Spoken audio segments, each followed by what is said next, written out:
तैयारियां आप देख ही रहे हैं किस तरीके से चल रही हैं। तैयारियां रैली के अंदर होती है, लोगों का जोश और कार्यकर्ताओं का जोश वो अपने चरम पर है। लोग इंतज़ार कर रहे हैं, माननीय अमित शाह जी आ रहे हैं और लोग उन्हें सुनना चाहते हैं। उनका जो राजनीति के चाणक्य कहे जाते हैं और कहते हैं ना, जहाँ वो जाते हैं चुनाव को दिशा बदलने का, हवा देने का काम करते हैं, चुनाव को उठाने का काम करते हैं, तो लोग उनकी भाषण का यहाँ पर इंतज़ार कर रहे हैं। और मुझे लगता है कि बहुत अच्छा उनका यहाँ पर वेलकम हमारे लोग कितनी गैदरिंग कर रहे हैं बिल्कुल जी, लोगों को हज़ारों हज़ार की संख्या में, इसका तो पता नहीं है। देखना लोग किस तरीके से गाजे बाजे के साथ आएंगे और इस रैली को सफल बनाएंगे। किस तरीके से देख रहे हैं, कांग्रेस भी लगातार दावा कर रही है और यहाँ भी कांग्रेस। अरे कांग्रेस सिर्फ और सिर्फ झूठ और पाखंड का नाम कांग्रेस है।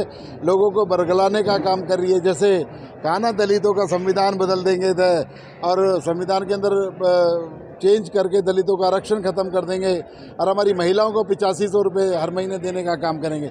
ऐसे ऐसे झूठे वादे, जिनका कोई संगठन नहीं, जिनका कोई नेता नहीं कि हरियाणा के अंदर किसके फेस पर चुनाव लड़ रहे हैं। ये क्या चुनाव लड़ेंगे? इसलिए कोई कांग्रेस का ये झूठ की हांडी जो है बार बार चढ़ने वाली है। ये सर्वे में आ रहा है कि सबसे पहली जीत होगी तो फुल गोल की होगी। कितनी वोटों से जीत होगी? ये लोगों का प्यार है। इस लोकतंत्र के अंदर जो है ना, हमारा रिजल्ट जनता लिखती है। इसमें जनता जो चाहेगी वो रिजल्ट आएगा। बिल्कुल जी, कौन कौन होने वाले हैं अमित शाह के साथ और जो बड़े चेहरे रैली में शामिल? अब अमित शाह जी सबसे बड़ा चेहरा है। उसके अलावा हमारे केंद्रीय मंत्री कृष्णपाल गुर्जर जी होंगे, हमारे प्रभारी होंगे उनके साथ, और हमारे जो प्रत्याशी हैं वो सभी यहाँ पर अमित शाह जी के साथ होंगे। एक मौका मांग रहे हैं लगन सिंगला जी जनता से, एक बार क्या कहना चाहेंगे उनके लिए? मौका तो कांग्रेस भी मांग रही है, जनता ने दिया भी था। 10 साल के अंदर लूटपाट करके, ऊपर से बड़े नेताओं पे FIR दर्ज करके किताब बंद करनी पड़ी। मंत्री जी, एक छोटा सा लास्ट सवाल। विज साहब अब की बार कह रहे हैं कि मैं मुख्यमंत्री के दावे में पेश करूँगा। भैया विज साहब सीनियर आदमी है, सीनियर नेता है। मैं उनकी बात को कोई काटना नहीं चाहता, लेकिन उन्हें भी पता है और हमें भी पता है।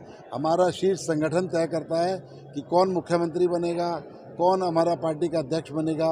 और आज का नारा सिर्फ एक ही है कि तीसरी बार भारतीय जनता पार्टी की सरकार बनेगी तो माननीय नायब सैनी जी के नेतृत्व बनेगी। क्या कुछ तैयारी है? देखिए, हमारा सौभाग्य है कि फरीदाबाद में कभी PM आते हैं, कभी HM आते हैं और एक से एक बड़ी रैली उनकी होती है। और इस बार वो फरीदाबाद के लोगों से भारतीय जनता पार्टी के प्रत्याशियों के लिए आशीर्वाद मांगने के लिए आ रहे हैं। तो उसकी तैयारियां पूरे जोर शोर से चल रही हैं और एक ऐतिहासिक रैली, इससे पहले भी फरीदाबाद की धरती पर PM हो, HM हो, CM हो, सबकी ऐतिहासिक रैली हुई है और ये भी ऐतिहासिक रैली होगी जो जन आशीर्वाद के रूप में जिसको हमने नाम दिया है। तो इसमें उसकी तैयारियां चल रही हैं। तमाम कार्यकर्ता फील्ड में जुटे हुए हैं। कल रैली की तैयारियों में भव्य रैली होगी, ऐतिहासिक रैली होगी और अमित शाह जी का फरीदाबाद के लोग बहुत धूमधाम से स्वागत कर रहे हैं। क्या संदेश निकल कर देने का प्रयास होगा इस रैली के माध्यम से? देखिए, भारतीय जनता पार्टी को के उम्मीदवारों को फरीदाबाद के लोग आशीर्वाद देंगे।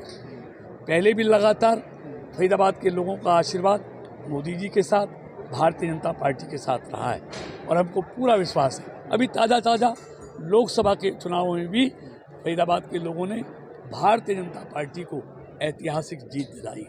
हर विधानसभा में एक बड़ा मार्जिन 6 में से 5 विधानसभाओं में मिला है। छठी में थोड़ा सा कुछ हज़ार के माध्यम से, लेकिन इस बार उसको भी पूरा करेंगे और 6 की 6 सीटें फरीदाबाद जिले की भारतीय जनता पार्टी को जिताकर मोदी जी की झोली में डालेंगे। स्टार प्रचारकों की लिस्ट में माने तो अमित शाह जी सबसे पहले आ रहे हैं, गृह मंत्री। इसके अलावा और कौन कौन सी लिस्ट? देखिए, अभी सबको मांग है।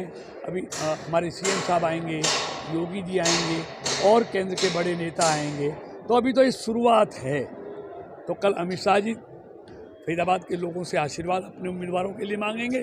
फिर और नेता भी समय समय पर हर विधानसभाओं में आएंगे और हमको उम्मीद है कि एक जनसभा इस लोकसभा में, शायद पलवल में, देश के तेजस्वी प्रधानमंत्री मोदी जी की भी होगी। मंत्री जी, लगातार वोट प्रतिशत 2014 के मुकाबले गिरता नजर आ रहा है। 2019 की बात करूं, लोकसभा की बात करूं, अब कैसे उसको दोबारा साधने का प्रयास होगा? देखिए, या बदलाव, एक बार माहौल 2014 का और 19 का चुनाव हर दल अलग अलग लड़ा था। इस बार सारे दल मिलके एक तरफ थे। सारे दलों को मिलने के बाद भी वो भारतीय जनता पार्टी को हरा नहीं पाए। तो सारे दल मिलके जो उनका वोट आता था सारा जोड़ लो 2014 और 19 में, वो इससे ज़्यादा ही होगा, लेकिन कम हुआ है। इसलिए सारे दल मिलके भी फरीदाबाद लोकसभा में भारतीय जनता पार्टी को पराजित नहीं कर पाए। और अब तो बात ही क्या है, सब अपनी अपनी ढपली, अपना अपना राग, अब तो मुकाबले से बाहर हैं। कांग्रेस ये कह रही है कि हरियाणा में कांग्रेस की सरकार बनेगी, इसको आप किस नज़र से देखिए, कोई भी मुंगेरी लाल के सपने ले सकता है, सपने लेने से तो कोई रोक नहीं सकता किसी को, खूब सपने ले। ये तो केंद्र में भी कहते थे कि इंडी गठबंधन सरकार बनाएगा, क्या हुआ? मोदी जी के नेतृत्व में तीसरी बार इतिहास रचा गया, एनडीए की सरकार बनी। ऐसे ही हरियाणा में होने वाला है, नायब सैनी जी के नेतृत्व में तीसरी बार पूर्ण बहुमत की सरकार बीजेपी की बनने जा रही है। हमको हरियाणा की 36 बिरादरी पर पूरा भरोसा है। मुझे पिछली बार 75 पार का नारा दिया था, इस बार कोई नारा नहीं आया, कितनी सीटें मार रहे हैं हरियाणा में? देखिए, इस बार नारा वो दे रहे हैं ना, हम तो सरकार बना, वो नारा वो दे रहे हैं, तो उनका क्या हर्ष होने वाला है? हमारा तो सीधा कहना है, विकास और सुशासन पर हम वोट मांगेंगे और पूर्ण बहुमत की सरकार नायब सैनी जी के नेतृत्व में भारतीय जनता पार्टी की बनेगी, ऐसा हमारा पूरा भरोसा है। 4 स्क्रीन आ गए और बाकी यहाँ पे टीवी स्क्रीन बन रहा है।